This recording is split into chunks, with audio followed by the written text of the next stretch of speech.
The fluorescent lights in the maternity wing buzzed like gnats overhead. Tasha Bennett stirred slowly in her hospital bed, her throat dry, her arms heavy, her stomach sore. The nurse had said something about complications, about the baby coming too fast, too soon. Then darkness. Now pain. She blinked hard, trying to focus. The clock on the far wall read 6:43 p.m. The last time she'd seen it, it was almost 10 in the morning. Something was wrong. She pressed the call button, then tried to sit up. Her body didn't want to move. A soft knock. A nurse entered. Not the same one as before. This one was older, white, and had a clipboard she didn't look up from. "Where's my baby?" Tasha asked, voice hoarse. The nurse's expression shifted, just barely. "You need a rest, Ms. Bennett. You had an emergency C-section. There were some complications." "Where is he?" she pushed, trying to swing her legs over the side of the bed. The nurse stepped forward, placing a hand on her shoulder. "The infant was placed in protective custody this morning. There were some issues with your documentation. A failure to sign parental claim forms. And since your listed residence was a shelter." "What are you talking about?" Tasha rasped. "He's mine. I never signed anything." The state made the determination at noon. The Department of Family Services took over the case. Tasha froze. Her heart, already raw from surgery, cracked in a new place. "What do you mean took over?" "The child was transported to a temporary placement home under emergency protocol. You should have been notified earlier, but with your sedation." Tasha shook her head. No, I didn't sign anything. I never gave him up." The nurse's voice stayed flat. "These matters go through the court now. If there's been a mistake, your attorney can file a petition." "I don't have an attorney," Tasha whispered. And that was that. They discharged her 2 days later. No car seat, no follow-up, just a pamphlet on resources for low-income mothers and a phone number that rang endlessly when she tried it. The hospital gave her one thing before she left: a small envelope with a birth certificate copy and a Polaroid. The name on the certificate, Malik Bennett. Time of birth, 11:07 a.m. He had her nose. That was all she could see through the oxygen mask and the hospital swaddle. Her baby, taken. Tasha was only 19. No college degree. No steady job. Just a waitress shift at a Waffle House and a savings envelope under her mattress with $318 in it. It wasn't enough for a lawyer, but she used every cent of it anyway. She called every number the hospital gave her. Showed up at the courthouse in Decatur twice a week for 6 months. Filed every form.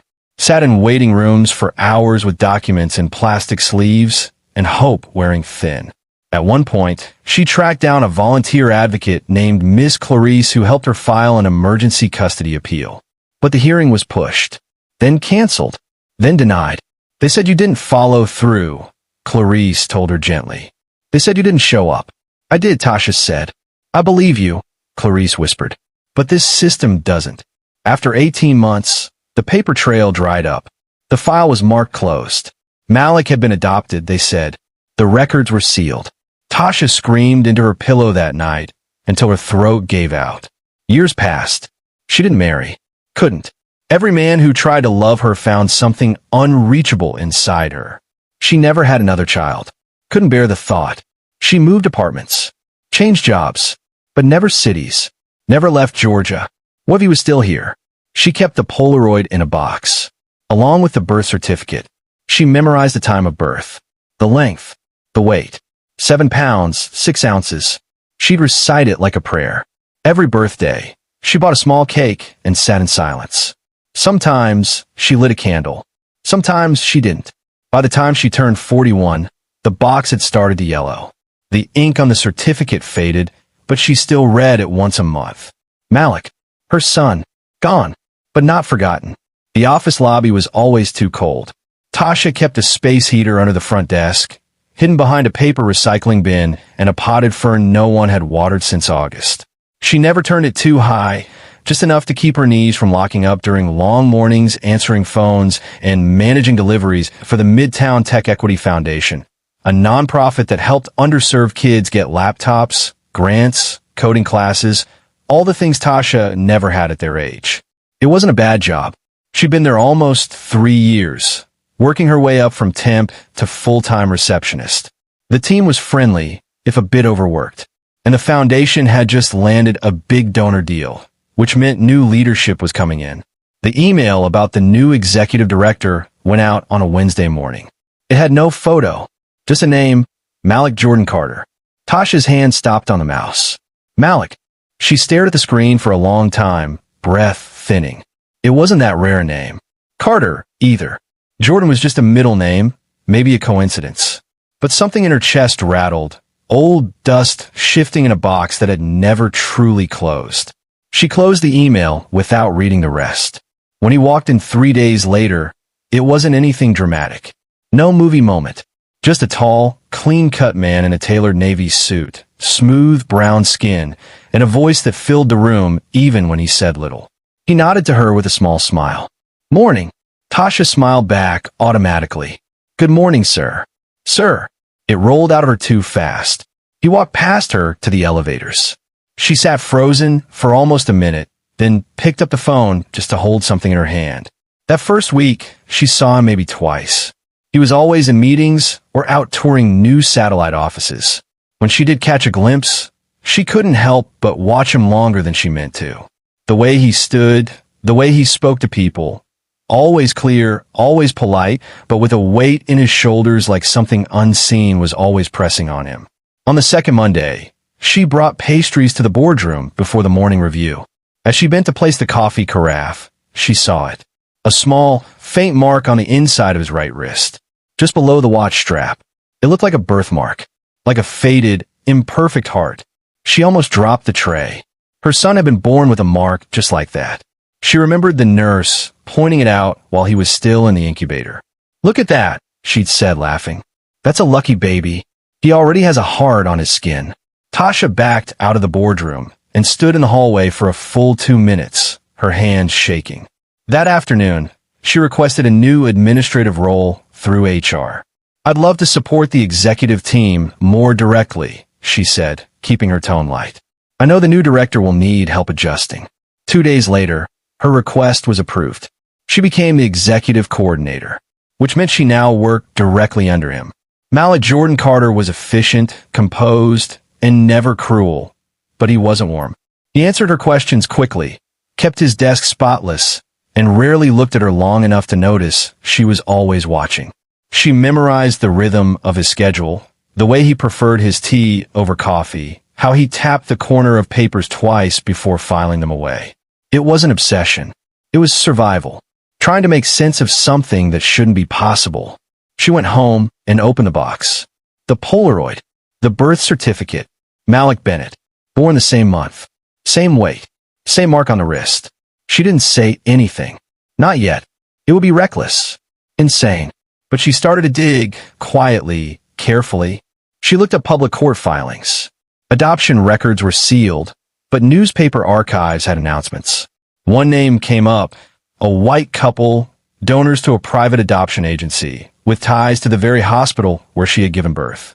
She found a photo of them in an article about diversity in tech. Standing between them, smiling, was a young black boy, about 8 years old. He had a mark on his wrist. She printed the article and kept it in her purse. The next morning, Malik asked her to schedule a flight to D.C. for a conference. She nodded. Of course. He paused. You're good at your job, Ms. Bennett. She looked up, surprised. Thank you, she said softly. He gave a short nod, then turned back to his laptop. She wondered if he ever felt it. That pull, that phantom cord that never really cuts between mother and child. Or if he'd spent so long being someone else's that she was just a stranger behind a desk to him. That night, she stood in her apartment staring at the birth certificate again. Bennett. His original name. Her name. She had told herself years ago that if she ever found him, she'd be ready. That she wouldn't cry. That she'd accept whatever came. But seeing him, every day in a suit, with her son's eyes and a stranger's voice, was worse than she could have imagined. He was right there, and he didn't know her at all. Tasha found the article late at night, her laptop resting on the arm of the couch, untouched tea cooling beside her. She had typed his full name into the search bar 100 times by then, never expecting anything new. But this time something surfaced, A 3-year-old interview in Tech South Digest.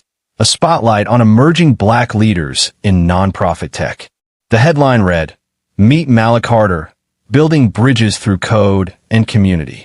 There was a photo at the top. He was smiling, standing in front of a mural downtown, one she passed on her bus route every morning. His face was angled slightly, the light catching the left side of his cheek. It wasn't just the bone structure. It wasn't just the eyes. It was the way he smiled. Uneven, like he wasn't used to doing it in front of cameras. It was the same smile she had memorized from the photo they gave her in the hospital. The only photo. She got up and opened the box again. The hospital snapshot was worn now, edges curled, corners soft as cloth. But the image was still there. Her baby boy, wrapped in a striped blanket, lips pursed, one tiny fist raised in the air like he was ready to fight the whole world. Tasha placed the two photos side by side on the coffee table. Then she sank to the floor. Her breath came in pieces. Her body shook without sound. No tears. Just the collapse of something she'd kept braced for over 2 decades. This was him. It wasn't just a feeling anymore. It wasn't hope dressed up in coincidence. It was proof. It was him.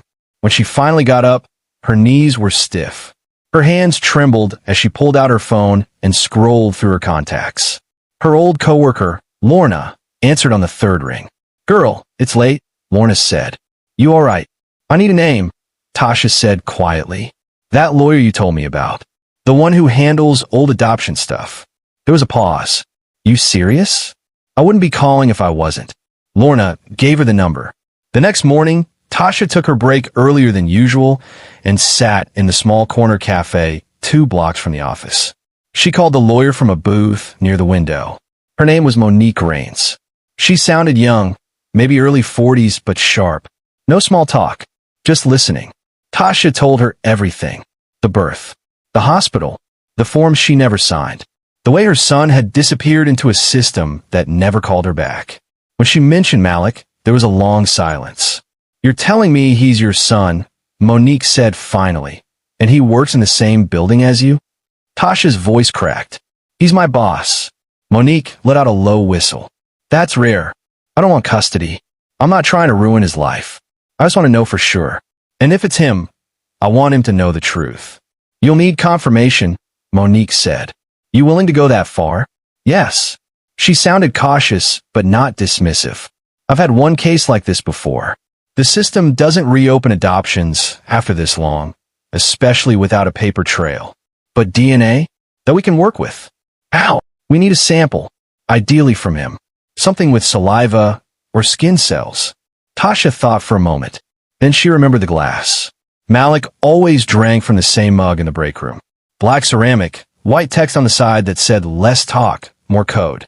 He left in the sink almost every afternoon. That week, Tasha stayed late after a staff meeting. She waited until the floor cleared, then slipped into the kitchenette, pulled on a pair of gloves, and sealed the mug in a plastic bag. The next day, she handed it off to Monique. "You sure you want to do this?" the lawyer asked. Tasha nodded. "I've waited 22 years. The results came 5 days later. Monique met her in the cafe again. No smile, no dramatics. She just handed over the envelope. Tasha unfolded the paper slowly. The words blurred at first, then sharpened. 99.98% probability of biological relationship. Her hands didn't shake this time. She just stared at the paper, her throat tight, her mind blank. "So now what?" Monique asked. Tasha didn't answer right away. "I don't know how to tell him," she said finally. "He'll think I'm insane. Or worse, he'll be angry. Like I'm trying to take something from him." "You're not. He doesn't know me. I'm just some woman at his front desk. And he probably has parents who raised him. People he calls mom and dad. I don't want to ruin that." Monique leaned forward. "Tasha, you don't have to do anything fast. But this paper, it's yours. It's proof. If you do want to tell him one day, you won't have to rely on feelings. You'll have the truth." Tasha nodded slowly. "He deserves to know. Then let's figure out the safest way to do that." Tasha took the envelope and walked home that night with a stillness in her chest she hadn't felt in years. Not peace. Not yet. But something like a breath that had been stuck for decades finally easing out. She slipped the DNA report into the same box that held the hospital photo and the birth certificate. Then she closed the lid gently, her hands resting on top like she was holding something alive. He was real. He was right upstairs. Malik found the envelope on a Thursday morning. It was resting neatly in the center of his desk. No markings on the front, just his name, printed in clean block letters. He didn't recognize the handwriting. He thought it might be a vendor folder or donor file someone had dropped off. But when he slid it open and looked inside, his breath caught. A baby photo, a hospital birth certificate, a short, folded note, written in the same hand. Malik froze. The baby in the photo had his smile. His brow, even the slight crease beneath the right eye he'd always thought was just his. He glanced around the office, but no one was nearby. The staff had filtered in slowly that morning. Outside his glass walls, someone was chatting about lunch plans. He closed the envelope and slid it into his bag. Then he walked out. He didn't return for 7 days. No email. No message. Nothing. Tasha noticed the change immediately. The stillness outside her office window. The soft thud of his door never opening. His usual rhythm, morning coffee at 9:12, a walk through the bullpen at noon, the hum of his playlist after lunch, all gone. She didn't sleep. Every hour that passed, her chest hollowed out more. She hadn't expected a thank you. She hadn't even expected belief. But the silence, it felt like punishment. A week later, he returned. His face was unreadable. Not cold, but guarded. Like someone walking into a room with no idea what was waiting inside. She didn't approach him. She didn't look up when he passed. Just kept typing reports she couldn't focus on. But an hour later, her phone buzzed. "Do you have a minute?" "Malik." She stared at the message for a long time, then stood. He was waiting in his office, hands clasped behind his back, his eyes on the window. She shut the door quietly behind her. He didn't sit. Neither did she. There was a file on his desk. Old. Worn. The paper edges frayed like it had been opened and closed too many times. He didn't speak right away. "I found this after my mother passed," he said finally, tapping the folder. Tasha said nothing. She gave me what she could. Memories. Some photos. A few cards. He opened the file, pulling out a single page. And this. She recognized the court letter instantly. It was one of the older versions, typed in bold, blocky font, the kind used in early digital filing. The words were familiar. Biological parent failed to respond to custody hearing. Tasha felt her stomach twist. "She didn't show me this until years later," he said. "Said it was from when I was still a baby. That my real mother didn't fight." "I did," Tasha whispered. He looked up at her. Her voice was low but steady. "I filed every appeal. I went to every office I could find. I hired someone I couldn't afford. But every door shut in my face. They said I missed the window. Said it was final. But I never signed anything. I never let go of you." Malik's eyes softened, but only just. "I kept wondering," he said, "why now? After all this time." Tasha inhaled slowly. "Because I didn't know you were you until a few months ago. When I saw your name. Your age. That birthmark on your wrist." Her voice cracked. "I thought I was imagining it. I thought I was going crazy." He touched his wrist without thinking. The birthmark had faded over time, but it was still there, the faint outline of a heart turned sideways. "I had a photo," she continued, "from the hospital, and when I found that article about you online, I put the two pictures side by side, and I knew." Malik looked away, his jaw tight. "I always wondered. I didn't look much like my mom, or my dad, but they loved me, gave me everything. Still, there was always something missing. A gap." He walked to the window, hands in his pockets. "You're the first person," he said slowly, "to ever call me Jordan." Tasha blinked. "That was your name," she whispered. "I gave it to you before they took you." He nodded once. "She told me I had a different name, but they never knew what it was." Silence stretched between them. "I didn't come here to take anything from you," she said softly. "Not your job, not your story, not the people who raised you. I wanted you to know that you weren't thrown away. You were wanted. You are." He turned back toward her, and for the first time, his eyes weren't distant, just tired. "I don't know what to do with this," he admitted. "I'm not angry. I'm not even sure I'm shocked. Just disoriented." "You don't have to do anything," she said. "I said what I needed to say." He looked at her for a long time, then opened his drawer and pulled out the envelope. He slid it toward her. She flinched. You want me to take it back? No, he shook his head. I want to keep it. But I want you to know I read every word. She nodded, swallowing the knot in her throat.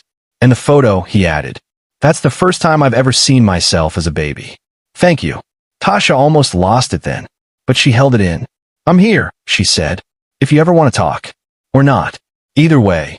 He nodded again. She turned to leave. But just as her hand touched the doorknob, he said quietly, Hey Tasha. She turned. He smiled faintly. You were right. That mark on my wrist? My mom used to say it looked like a heart too. She smiled back, her eyes shining. Then she left the room, walking softer than she had in years. They didn't speak for 3 days after the meeting in his office. Not because of anger. More like recalibration. Tasha didn't want to press. She'd said what she needed to say. And Malik, he seemed like someone used to processing things alone. The kind of person who didn't reach for people unless he had to. On the 4th day, he knocked on her office door. He didn't step in, just leaned in with a half smile and said, You eat lunch? Tasha blinked. Not yet. I know a quiet spot around the corner. If you want. She grabbed her coat. They didn't talk about the envelope, or the photo, or the file he'd shown her. They just ate. Sandwiches in a small park under a leafless tree. Talked about work. About how Atlanta traffic somehow got worse every year. He asked her where she got her earrings. She asked him what kind of music he listened to when he worked late. That was the start of it. They didn't call it anything. Just lunch one day, coffee the next. A week later, he invited her to a book talk at the library downtown. 2 weeks after that, she left a Tupperware of chicken stew on his desk with a post-it. If you heat it wrong, I'm never cooking for you again. He sent back the container washed, with a sticky note of his own. I ate it cold. Worth it. It wasn't easy. The truth had fractured something neither of them had known was fragile. Malik wasn't sure what to do with the ache in his chest, the kind that came from knowing your history had been there all along, waiting in a shoebox collecting dust. And Tasha? She had spent so long grieving. She wasn't sure how to stop. The first time he came to her apartment, it was raining. He was wearing a hoodie and carrying 2 bags, one with groceries, the other with folders. I figured I owed you dinner, he said, holding up the chicken and rice. She let him in. Her place was small, neat, walls lined with secondhand books. A single-frame picture of her younger self with her sister, taken before everything fell apart. Malik scanned the room like someone memorizing a place before saying goodbye. She made tea. While the food warmed, he wandered to the corner of the living room where an old wooden box sat, covered in a thin layer of dust. The lid was cracked slightly. He looked at her. She nodded once. He opened it. Inside were court letters, faded, creased at the folds, addressed to departments that no longer existed. One was handwritten, a letter she tried to send to his first foster home. It had come back unopened. At the bottom, beneath a baby hat and a hospital bracelet, was a tiny sock. White, with a blue star stitched near the ankle. He picked it up with both hands, held it like it might fall apart. Tasha said nothing. He sat down on the floor beside the box. I used to wonder, he said after a long time, if there was a reason I never felt finished. She lowered herself into the chair across from him. Some things are only half real, she said quietly, until you know where they came from. He didn't speak after that, just nodded, folded the sock gently, and placed it back. That night, he stayed for dinner. It became a rhythm. Sunday evenings, sometimes Thursdays. He'd show up with takeout, or cook something simple, or just sit on her porch while she watered her plants. They didn't talk about what had been taken. They talked about books, about where he went to college, about why she never moved from the apartment she'd lived in since her 20s. Sometimes she caught him watching her, with a look not of recognition, but of quiet recalibration, like trying to match an old song to a new melody. She never called him baby, never asked for more. He didn't call her mom. Not yet. One night, in early spring, he arrived at her door with something tucked under his arm. It was a thick black binder. This is my life, he said, handing it to her. In case you ever wanted to know who I became. She didn't open it right away. He sat on the couch, eyes on his shoes. She flipped the cover open. Inside were school photos, report cards, certificates, his college acceptance letter, a poem he'd written at age 10 about wanting to be invisible. photos from his high school basketball team, his degree from Morehouse, a campaign poster from a youth outreach program he'd started at 19. On the last page, there was a photo of him at age 7, missing a front tooth, arms thrown around a woman with gentle eyes and a warm smile. "My mom," he said quietly. Tasha nodded. "She looks kind." She was. A pause. "I miss her." Tasha turned the page back to the beginning. "Thank you," she said softly. He stood to leave a few minutes later. At the door, he hesitated. Then, without looking back, he said, "I don't know what this is yet, but I don't want it to stop." Her voice cracked just a little. "Me neither." He left. She stood at the door a long time after he was gone, her hand resting on the binder like it might disappear. It didn't. Months passed. Time didn't heal everything, but it softened the sharp edges. Malik started showing up more often, sometimes with groceries, sometimes just to sit. He never said why. Tasha never asked. They talked more, laughed a little. They learned how to exist near each other without always explaining the weight they carried. It wasn't dramatic. It was ordinary, and that made it sacred. One Saturday afternoon, Malik brought her to a backyard cookout at his adoptive sister's house. Her name was Kiera, sharp-tongued, hilarious, and fiercely protective of her brother. When Malik introduced Tasha as a friend from work, Kiera raised an eyebrow, but didn't press. She greeted Tasha with a warm hug and handed her a glass of sweet tea like they'd known each other for years. Tasha watched them from across the yard, Malik grilling with Kiera's husband, the way he held the tongs, the way he leaned into his own jokes. She tried to freeze that moment in her mind, not because she needed to own it, but because it felt like witnessing something holy, a life that had kept going, a boy who had become a man she might have been proud of even if he weren't hers. That night, after Kiera and her kids went inside, Malik and Tasha sat on the porch swing under a string of cheap patio lights. "You like her?" he asked. Tasha smiled. "She loves you." "That's easy to see." He nodded, quiet for a moment. Then he said, "She doesn't know. You ever plan to tell her?" "Not yet." Tasha didn't push. A month later, Malik was promoted. Director of Community Engagement. A big title at the company. The kind of title that came with a real office, with windows. He invited her to the dinner celebration, held in a small hotel ballroom downtown. Everyone else came in suits and sequins. Tasha wore her best dress, navy blue, with silver earrings. She didn't know where to sit, until Malik waved her over and pulled the chair out himself. "This seat's for you," he said. She sat between Kiera and a senior board member who talked too much, smiled when people clapped, laughed when she was supposed to. But her hand stayed folded in her lap the entire time. When Malik stood to give his speech, he looked different, confident, but not arrogant, calm in a way that reminded her of his baby photos, eyes wide, always curious. He thanked the team, thanked his mentors, thanked the staff who worked like family.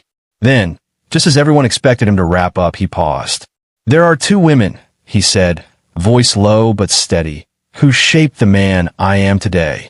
One raised me, showed me what it meant to fight through grief and still make a home out of nothing. The other gave me life and never gave up trying to find me. I owe them everything." He didn't look at Tasha when he said it, but her eyes filled anyway. She didn't move, didn't reach for a tissue, just sat there as her chest shook quietly. No one clapped, not at first. Then someone stood, then another. A standing ovation, not for the title or the promotion, but for something they didn't understand, and somehow still felt. Tasha left early that night. She told Malik she had a headache, but really, she just needed to sit in silence, to let herself cry without holding it in. He walked her out. They didn't speak much on the elevator ride down, but when they reached the lobby, he put a hand on her back, just lightly, like he wasn't sure if he was allowed to. "You okay?" he asked. She nodded. "I just never thought I'd see a moment like that." He smiled. "Me neither." She looked at him, then really looked, and for the first time, he looked back like a son, not a stranger, not a grown man reconciling paperwork and lost time, just a boy who had come home late, but come home still. They didn't talk about the speech again. Things settled into a quiet rhythm after that. He brought her books, sometimes food. She found herself texting him silly things, Memes, half recipes, things he'd probably roll his eyes at, but never said he did. She started sleeping better. So did he. Then one evening, months later, they left the office together after a late meeting. The hallway was empty, the air thick with copier toner and end-of-day fatigue. Malik reached the front door first, held it open without looking, and said softly, casually, like it wasn't the first time he'd thought it, "You coming, Ma?" Tasha stopped. The word hit like warm water over frozen skin. She looked up at him, eyes wide, her heart thudding so loud she could barely hear her own breath. But she didn't cry. She smiled and walked through the door.